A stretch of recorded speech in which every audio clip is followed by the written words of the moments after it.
نہ کوئی غم کرو نہ خوف، خوشیاں مناؤ جنت کی جس کا تم سے وعدہ کیا گیا تھا۔ اللہ کی ربوبیت پر اطمینان جب انسان کو ہو جاتا، میرا رب اللہ ہے، ربی اللہ، انسان کے لیے نہ کوئی کھٹکا، نہ کوئی خطرہ، نہ کوئی خوف، نہ کوئی حزن۔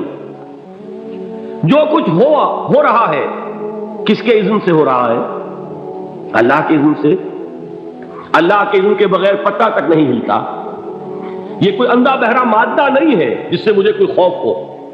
اندھا بھینسا چلا رہا ہو اس سے تو ڈرنے کا ہر انسان کو ڈرنا چاہیے، نہ معلوم کس کو ٹکر مار دے، لیکن نہیں، اس کائنات کو چلانے والا ایک سمیع و بصیر خدا ہے، وہ جو میرا دوست ہے، میرا ولی ہے۔ اللہ ولی الذین آمنوا یخرجہم من الظلمات الی النور۔ اللہ اہل ایمان کا ولی ہے، ساتھی ہے، پشت پناہ ہے، مددگار ہے، حمایتی ہے۔ بتائیے جس سے یقین ہو جائے کہ اللہ میرا مددگار، اللہ میرا محافظ، اللہ میرا پشت پناہ، اللہ میرا حمایتی، اس کے لیے کوئی خوف ہوگا؟ اسے کوئی ڈر ہوگا؟ میں مثال دیا کرتا ہوں ایک بہت سادہ، پنجاب کے دیہات کی۔ تو بڑا چودھری ہے اور کوئی غریب کسان ہے۔ اس غریب کسان کی کہ جانوروں کو ہر وقت اندیشہ ہوگا چوری کا، کوئی میری بھینس کھول کر نہ لے جائے، کوئی میرا بیل کھول کر نہ لے جائے۔ لیکن جس کے بارے میں یہ سب کو معلوم ہو کہ وہ جو بڑا چودھری ہے وہ اس کا دوست ہے، اس کی بچیا کو کوئی خوف ہوگا؟ اس کی بھینس پر کوئی ہاتھ ڈالے گا؟ اسے کوئی اندیشہ ہوگا؟ نہیں۔ کیوں؟ کہ وہ بڑا چودھری، بڑا اس کا یہاں کا سردار، جاگیردار، سب کو معلوم ہے وہ میرا دوست ہے، کوئی میرے خلاف اقدام نہیں کر سکتا۔ اس دنیا میں یہ چھوٹی سی بات اگر آپ کے دلی اطمینان اور سکون کا باعث بن سکتی ہے تو ذرا تصور کیجئے۔ میں لفظ تصور استعمال کروں گا صرف اس لیے کہ اس کا ہم جس کو کہتے ہیں ادراک اور شعور کر نہیں سکتے، اگر کے ساتھ کر سکتے۔ اگر یقین ہو کہ اللہ میرا مددگار اور یقین ہو کہ اللہ ہر آن میرے ساتھ ہے، پھر کوئی خوف؟ کس کا خوف؟ کوئی شے اللہ سے بالاتر ہے؟ کوئی قوت اس سے زیادہ طاقتور ہے؟ کوئی اس کے ارادے کو بدلنے والا ہے؟ کوئی اس کی مشیت کے آڑے آنے والا ہے؟ یہی بات ہے جو حضور نے فرمائی۔ یہ ایمان کا حاصل ہے لب لباب، کہ دیکھو اچھی طرح اس بات کو ذہن نشین کر لو، اگر تمام انسان مل کر تمہیں کوئی نقصان پہنچانا چاہے نہیں پہنچا سکتے مگر جو کچھ اللہ نے لکھ دیا ہو، اور تمام انسان مل کر تمہیں کوئی نفع پہنچانا چاہے نہیں پہنچا سکتے مگر وہ شے جو اللہ نے طے کر دی۔ آپ پھر میں کہوں گا ذرا تاریخ کیجئے، اسے فرض کیجئے، اسے سوچئے، اگر اس حدیث پر ہمارا دل ٹھکا ہوا ہو تو کسی سے ڈر ہوگا؟ یہ مجھے نقصان نہ پہنچا دے، یہ میری رپورٹ خراب نہ کر دے، یہ میری انکریمنٹ نہ رکوا دے، یہ میرا یہ نہ بگاڑ دے، یہ میرا یہ نقصان نہ پہنچا دے۔ اس کا ڈر، اس کا ڈر، اس کا خوف، اس کی خوشامد، اس کے لیے جا کر طرح طرح سے اپنی عزت نفس کو ذلیل کروانا اس کے سامنے، یہ سب کچھ کیوں کرتا ہے انسان؟ جب سمجھتا ہے کہ اس کے ہاتھ میں میرا کوئی نفع ہے، اس کے ہاتھ میں میرے لیے کوئی ضرر ہے، یہ مجھے کوئی غضب پہنچا سکتا ہے، یہ مجھے کوئی نقصان پہنچا سکتا ہے، یہ میرا کوئی کام بنا سکتا ہے، یہ میری کوئی ضرورت پوری کر سکتا ہے، اسی کا نام شرک ہے۔ جہاں آپ نے یہ سمجھا کہ غیر اللہ کے اندر کوئی طاقت موجود ہے وہی شرک ہے۔ بتوں سے تجھ کو امید ہے، خدا سے نومیدی، مجھے بتا تو صحیح اور کافری کیا ہے؟ شرک تو یہ ہے جس پر بھی تمہیں یہ خیال ہے کلمہ ہے، یہ کلمہ سوم، لا حول ولا قوت الا باللہ، ذرا اس پر دل کو کبھی اگر آپ تصور کریں، پھر فرض کریں، دل ٹھک جائے اس پر، کوئی طاقت نہیں۔ یہی بات تھی جو شیخ عبد القادر جیلانی رحمۃ اللہ علیہ نے اپنی وصیت میں اپنے بچے سے کہی۔ 11ویں دینے والے ہیں لیکن حضرت شیخ عبد القادر جیلانی کی وصیت اور تعلیمات کو کتنے لوگ ہیں جانتے ہو؟ یہ جن مقامات تک پہنچے ہیں وہ کس چیز کی بدولت پہنچے؟ انہوں نے جو پیغام دیا وہ کیا تھا؟ اے میرے بچے، جس طریقے سے قرآن مجید میں حضرت لقمان کی نصیحتیں جو ہے نقل کر دی گئی ہیں، میں یہ عرض کروں گا بالفرض اگر قرآن حضرت عبد القادر جیلانی کے بعد نازل ہوا ہوتا تو شیخ عبد القادر کی یہ نصیحتیں بھی قرآن میں درج ہوتی۔ اتنی اونچی نصیحتیں ہیں. اے میرے بچے اس حقیقت کو ذہن نشین کر لے, لا فاعل فی الحقیقت ولا مؤثر الا اللہ. اس کائنات میں نہ کوئی فاعل حقیقی ہے نہ مؤثر حقیقی ہے سوائے اللہ. کسی شے میں کوئی تاثیر نہیں اگر اللہ نہ چاہے. آگ جلا نہیں سکتی اگر اللہ نہ چاہے. پانی ڈبو نہیں سکتا اگر اللہ نہ چاہے. زہر ہلاک نہیں کر سکتا اگر اللہ نہ چاہے. کوئی چیز فائدہ نہیں پہنچا سکتی اگر اللہ نہ چاہے. تو در در پہ کیوں سر جھکاتے ہو؟ در در پر کیوں جبیں سائی کرتے ہو؟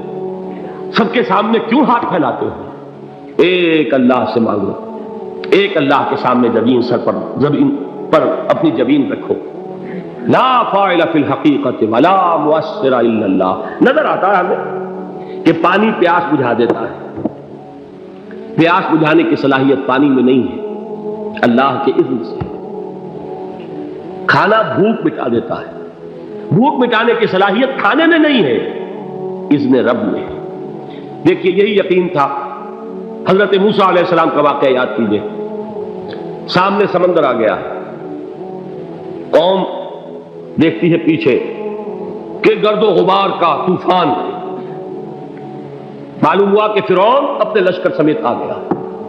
لشکر جب چلتا تھا تیز رفتاری کے ساتھ تو گرد و غبار کا جو طوفان اٹھتا تھا اس کا تصور کیجیے. اور لمحہ بلمحہ وہ قریب آ رہا ہے. پوری قوم نے کیا کہا؟ اے موسیٰ انا لمدرکون, اے موسیٰ ہم تو پکڑے گئے. قرآن مجید نے تو یہاں وہ باتیں نہیں لکھی ہیں, لیکن تورات میں یہ درج ہے کہ بنی اسرائیل جھگڑنے لگے, دست و گریبان ہو گئے موسیٰ کے ساتھ. موسیٰ نے یہاں مروایا لا کر, اس سے تو ہم ہی بہتر تھے. وہاں کھانے کو ملتا تھا, زندگی تو تھی, بیگار ہم کر رہے تھے, موت تو نہیں تھی. اب جو کچھ ہوگا اس کا تصور کرو, جس طریقے سے ہمارے ٹکڑے اڑائے جائیں گے. تو لڑ رہے ہیں حضرت موسیٰ علیہ السلام سے. یہ تورات کی تفصیل ہے. قرآن میں صرف اتنا آیا ہے, پریشان ہو کر انہوں نے کہا انا لمدرکون, موسیٰ ہم کو پکڑے گئے. اس وقت موسیٰ کا جواب کیا ہے؟ کلا ان معی ربی سیہدین. نہیں, میرے ساتھ میرا رب ہے, وہ راستہ دے گا. بتائیے کہاں راستہ نظر آ رہا ہے؟ یہ ہے ایمان بالغیب. راستہ نظر نہ آئے تب اللہ پر یقین ایمان ہے. جیب میں پیسے ہوں اور تب دل کو اطمینان ہے تو ایمان کس پر ہوا؟ پیسے پر, اللہ پر نہیں. جب وسائل و ذرائع نہ ہو اور پھر یقین ہو کہ اللہ مسبب الاسباب ہے, وہ اسباب کا پابند نہیں ہے, وہ اسباب کا محتاج نہیں ہے, اسباب اس کے محتاج ہے. اگر یہ یقین ہے تو اللہ پر ایمان ہے. یہ نہیں ہے تو تمہارا ایمان اسباب پر ہے, وسائل پر ہے, ذرائع پر ہے, مادیات پر ہے, اللہ پر نہیں. اس وقت کہاں راستہ تھا؟ کوئی راستہ تھا؟ سمندر ہے اور ادھر سے لشکر آ گیا ہے. کلا ان معی ربی سیہدین. اب دیکھیے ایمان کہہ دینا آسان ہے, ہوا معکم اینما کنتم, جہاں کہیں بھی تم ہوتے ہو اللہ تمہارے ساتھ ہوتا ہے. لیکن اس کا یقین قائم ہو جائے تو زمین و آسمان کا فرق واقع ہو جائے. یہی بات ہوئی حضور کے ساتھ. غار ہے, چھپے ہوئے ہیں محمد رسول اللہ اور آپ کے وہ یار غار ابو بکر صدیق رضی اللہ تعالی عنہ.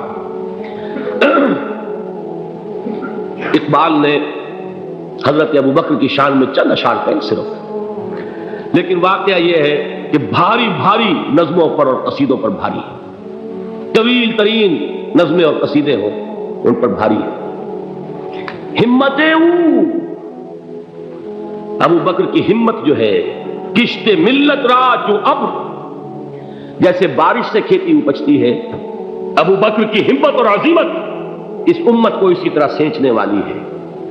ثانیے اسلام و غار و بدر و قبر, وہ دوسرے تھے اسلام میں, دوسرے. پہلے کون تھے؟ انا اول المومنین, حضور فرماتے سب سے پہلا ایمان لانے والا میں. دوسرے ابو بکر. ویسے ہمارے ہاں یہ چلتا ہے اختلاف, حضرت علی پہلے ہیں کہ حضرت ابو بکر پہلے ہیں, لیکن اس میں بڑی خوبصورت تطبیق قائم کی ہے علماء نے, اور بہت صحیح ہے. چار کے بارے میں فیصلہ ہی مت کرو کہ کون پہلے. ان کی ایک عجیب تقسیم کر دی ہے. آزاد مردوں میں, بالغ مردوں میں سب سے پہلے ابو بکر, بچوں میں سب سے پہلے علی, خواتین میں سب سے پہلے خدیجہ, اور غلاموں میں سب سے پہلے زید بن حارثہ. بڑی پیاری تقسیم ہے، یہ چاروں ہی پہلے ہیں، ہر ایک کے لیے اولیت ہے۔ اور واقعہ یہ ہے کہ اگر زمانی اعتبار سے تعین ہوگا تو پہلے خدیجہ الکبریٰ آئیں گی رضی اللہ تعالی عنہ، کسی اور سے بات کرنے کی نوبت بعد میں آ سکتی ہے، پہلے تو اہلیہ محترمہ سے بات ہوئی، آتے ہی پہلی وحی ہوئی ہے، ابھی تبلیغ کا حکم نہیں تھا، کس کو بتایا واقعہ؟ ابھی اپنی نبوت کی تبلیغ کا تو حکم ہی نہیں آیا، واقعہ کس کا ہے؟ وہ خدیجہ کا ہے۔ جب کہا ہے کہ خشیت علی نفسی، مجھے اپنی جان کا اندیشہ ہے، تو کیا جواب دیا خدیجہ نے رضی اللہ تعالی عنہا؟ وہ صدیقۃ الکبریٰ ہے، صدیقات جو ہے خواتین ان میں چوٹی پر خدیجہ الکبریٰ ہے رضی اللہ تعالی عنہا، اور صدیق جو مرد ہیں ان میں صدیق اکبر ہے ابو بکر صدیق رضی اللہ تعالی عنہ، لیکن صدیقات میں چوٹی پر۔ جب حضور نے فرمایا خشیت علی نفسی، کیا فرمایا، کیا عرض کیا، کیسے تسلی دی؟ نہیں، اللہ آپ کو ضائع نہیں کرے گا، آپ غریبوں کے ہمدرد ہیں، آپ مساکین کے تکالیف رفع کرنے والے ہیں، آپ بیواؤں کی سرپرستی کرتے ہیں، آپ مسافروں کی خدمت کرتے ہیں، اللہ آپ کو ضائع نہیں کرے گا، یہ یقین ہے اس خاتون کے اندر۔ خیر وہ ایک علیحدہ بات ہو جائے گی، میرے دل پر حضرت خدیجہ رضی اللہ تعالیٰ عنہ کی شخصیت کا بڑا گہرا نقش ہے، جو وہ کوئی اور ہی وقت اور موقع ہوا تو بیان ہوگا۔ بہرحال اقبال نے ایک مصرے میں جو 4 اولیتیں جمع کر دی ہیں، ہمت او کشت امت را چو ابر، ثانی اسلام و غار و بدر و قبر۔ اسلام میں حضور کے بعد پہلے کون؟ ابو بکر۔ غار میں حضور کے ساتھ کون؟ ابو بکر۔ بدر کی رات اللہ کا رسول سر بسجود، وہ جھاڑ، وہ گھاس پھوس کی جو جھوپڑی بنائی گئی تھی، اور وہاں تلوار ننگی لے کر پہرا دینے والا کون؟ ابو بکر۔ اور اس حجرہ عائشہ میں محمد کے بعد سب سے پہلے دفن ہونے والا کون؟ ابو بکر رضی اللہ تعالی عنہ صلی اللہ علیہ وسلم۔ وہ جو معاملہ میں سنا رہا تھا غار ثور کا، حضرت ابو بکر بھی حضور کے خیال سے لرز گئے ہیں۔ آپ کو یاد ہوگا کہ جا کر پہلے تمام جتنے سوراخ تھے انہیں بند کیا، ایک سوراخ رہ گیا تھا جس کو بند کرنے کے لیے کوئی کپڑا نہیں تھا، وہاں اپنی ایڑی رکھی ہے، تب کہا ہے حضور سے تشریف لائیے، اور اپنے زانو پر حضور کو لٹایا ہے، اور وہاں کسی موذی جانور نے کاٹا ہے، حضور کی آنکھ لگ گئی تھی، اس وقت اس بل کے اندر جو بھی بچھو ہے کیا ہے واللہ عالم، اس نے کاٹا ہے، اس کی تکلیف کی وجہ سے ابو بکر کی آنکھوں سے آنسو ٹپک گئے، حضور کے چہرے مبارک پر پڑے ہیں، تو حضور جاگے ہیں، معاملہ کیا ہے؟ ایڑی نہیں ہٹائی وہاں سے، مبادا وہ جانور وہاں سے نکل کر محمد الرسول اللہ کو کوئی گدن پہنچا دے، ابو بکر کی ایڑی ہے، جس طرح چاہے کھا لے، ختم کر دے، جان نکل جائے تب کوئی آنچ آئے محمد پر تو آئے، لیکن جیتے جی نہیں۔ وہ ہے ابو بکر حضور کے خیال سے، اس وقت حضور نے پھر اپنا لعاب دہن لگایا ہے، اور اس سے پھر آپ کی تکلیف ختم ہوئی۔ جیسے خیبر میں حضرت علی کی آنکھ دکھ رہی تھی، اس کو جو شفا حاصل ہوئی ہے وہ بھی حضور کے لعاب دہن سے ہوئی۔ تو بہرحال اس وقت انہوں نے کہا ہے کہ اے نبی یا رسول اللہ، اگر اس وقت ان میں سے کسی نے غیر ارادی طور پر بھی اپنے قدموں کی طرف جھانک لیا تو پکڑے جائیں۔ کیا جواب تھا اللہ کے رسول کا؟ لا تحزن ان اللہ معنا، اللہ ہمارے ساتھ ہے، کیوں گھبراتے ہو ابو بکر؟ یہ ہے ایمان باللہ، میرا مالک اللہ، میرا رازق اللہ، میرا محافظ اللہ، میرا مددگار اللہ، میرا پشت پناہ اللہ، میرا دوست اللہ۔